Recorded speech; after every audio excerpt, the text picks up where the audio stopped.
When I was getting married in 1991, I was pregnant and I was expecting twins. And I had my birth plan all planned in my head and I had, names. But few days before my wedding, I began to hemorrhage. And on the eve of my wedding, I found myself delivering. And it was a very harrowing experience. My daughter's twin got stuck. And there was this life-changing delay, which meant that the next baby came out stillbirth. To cut a long story short, in 24 hours, I got married, had a child, and lost a child.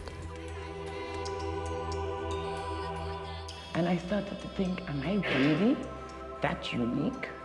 Am I really the only person who this has happened to in my country? Or what do other people do?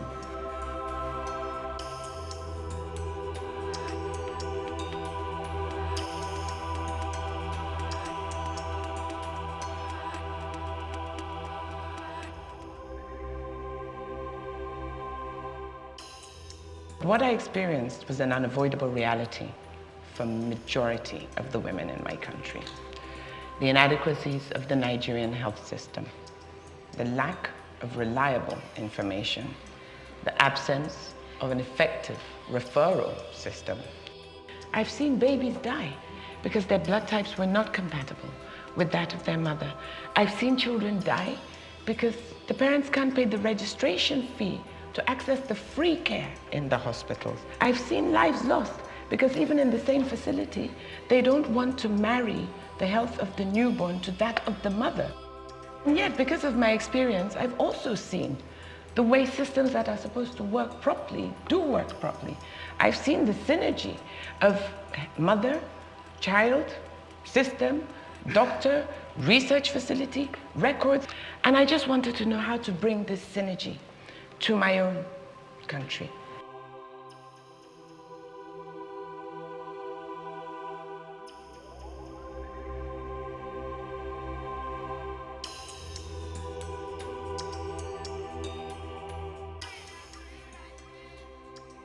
The answer was at my fingertips, how to help them. There was this book that the health visitor in London pressed into my hands and warned me that I had to fill it. It was the personal health record book. Yeah, this little book, I think, is our passport to health. It's our passport to life.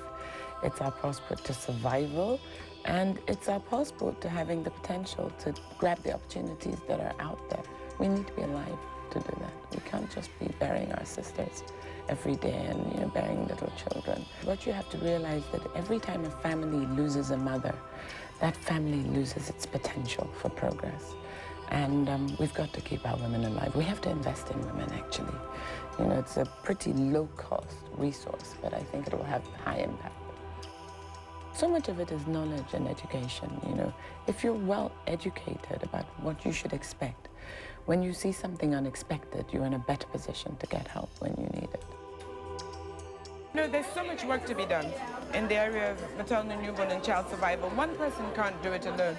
So right from when I started doing this work, I tried to find strategic partners who were doing what they were doing very, very well. So now we have more work to do to make sure that the promises are being kept. And I think that if we do that, we will see a rapid drop in mortality, and I'm really looking forward to that.